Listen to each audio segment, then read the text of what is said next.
നോക്കൂ ശ്രീ നിഷാദ്, തീർച്ചയായിട്ടും ഇതിൻ്റെ കേസ് ഇതിൻ്റെ ആ നാൾ വഴി ഈ പറഞ്ഞ പോലെ ആ, ഉപ്പ് തിന്നുന്നവൻ വെള്ളം കുടിക്കുക തന്നെ ചെയ്യും ഈ സർക്കാരിൻ്റെ കാലഘട്ടത്തിൽ. നോക്കൂ, ഞാനൊരു കാര്യം സൂചിപ്പിക്കട്ടെ. ഈ അഴിമതി നടക്കുന്നു എന്നുള്ളതിൻ്റെ ഏറ്റവും പ്രധാനപ്പെട്ട ആ ഒരു രീതി എന്ന് പറയുന്നത് സുതാര്യത ഇല്ലായ്മയാണ്. 2005 UPA സർക്കാർ ഇന്ത്യ ഭരിക്കുന്ന കാലഘട്ടത്തിൽ വിവരാവകാശ നിയമം എന്നൊരു നിയമം രാജ്യത്ത് കൊണ്ടുവന്നിരുന്നു.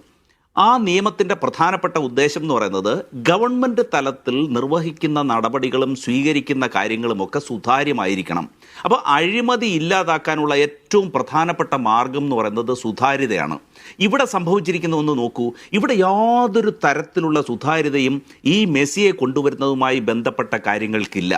ഇവിടെ വി അബ്ദുർ റഹ്മാൻ എന്ന് പറഞ്ഞ മുൻ മന്ത്രി, അദ്ദേഹം ഈ ഒരു കാര്യത്തിലേക്ക് ഇടപെട്ട് ആക്ട് ചെയ്തത് ഒരു വ്യക്തി എന്നുള്ള നിലയിലല്ല, ഒരു സ്റ്റേറ്റിൻ്റെ റെപ്രസെൻറ്റേറ്റീവായിട്ടാണ്. അപ്പോൾ ഒരു സ്റ്റേറ്റിൻ്റെ റെപ്രസെൻറ്റേറ്റീവായിട്ട് ഇടപെടുമ്പോൾ ഇവിടെ അതിന് ചട്ടങ്ങളുണ്ട്, മാനുവൽസ് ഉണ്ട്, നിയമങ്ങളുണ്ട്. ഈ ചട്ടങ്ങൾ പാലിക്കാൻ ബാധ്യസ്ഥനാണ്. ഈ ചട്ടങ്ങളെ ലംഘിച്ചുകൊണ്ട് ചെയ്താൽ അദ്ദേഹത്തിനെതിരെ അന്വേഷണം വരും, നടപടികൾ സ്വീകരിക്കേണ്ടി വരും. അത് വിജിലൻസ് ഉൾപ്പെടെയുള്ള അന്വേഷണ ഏജൻസികൾ ആദ്യഘട്ടത്തിൽ പരിശോധന നടത്തേണ്ടതായും വരും. ഇനി വിദേശ നാണയ വിനിമയ ചട്ടങ്ങളുമായി ബന്ധപ്പെട്ടുള്ള കാര്യങ്ങൾക്ക് കേന്ദ്ര അന്വേഷണ ഏജൻസികൾക്ക് അത്തരത്തിൽ നടപടി സ്വീകരിക്കേണ്ടതായി വരും. ഇവിടെ ഇപ്പോൾ സ്പോർട്സിൻ്റെ സ്പെഷ്യൽ സെക്രട്ടറിയുടേതായിട്ട് ഏറ്റവും പ്രധാനപ്പെട്ട മലയാള മനോരമ പോലൊരു മാധ്യമത്തിൽ റിപ്പോർട്ട് ചെയ്ത വിഷയങ്ങൾ, നമുക്ക് അതിനെ വിശ്വസിക്കാതിരിക്കേണ്ട ആവശ്യമുള്ളതായി കാണുന്നില്ല. അപ്പോൾ അങ്ങനെ വരുമ്പോൾ ആ സുതാര്യതക്കുറവ്, നടപടിച്ചട്ടങ്ങളുടെ ലംഘനം, അതൊക്കെ തീർച്ചയായിട്ടും അതിന് അന്നത്തെ മുഖ്യമന്ത്രിയും അന്നത്തെ സ്പോർട്സ് വകുപ്പ് മന്ത്രിയും അന്നത്തെ ചീഫ് സെക്രട്ടറിയും അതുമായി ബന്ധപ്പെട്ട ഉദ്യോഗസ്ഥരും മറുപടി പറഞ്ഞേ തീരുകയുള്ളൂ.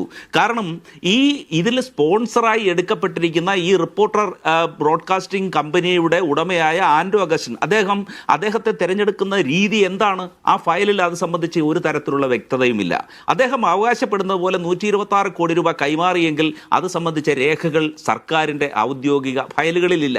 സാമ്പത്തിക നഷ്ടം, അതായത് 215 കോടി രൂപ ചെലവ് വരുന്ന ഒരു എക്സ്പെൻസിൽ ഒരു പ്രോഗ്രാമിന് 85 കോടി രൂപ വരുമാനം കാണിക്കുന്നു. ബഹുമാന്യനായ ശ്രീ ഷാക്കിർ നേരത്തെ സൂചിപ്പിച്ചതുപോലെ 210 കോടി രൂപയുടെ ഒരു ഗ്യാപ്പ് അവിടെ ഉണ്ടാകുമ്പോൾ അക്കാര്യം കേരളത്തിൻ്റെ ധനകാര്യ വിഭാഗം പരിശോധിക്കേണ്ടതാണ്.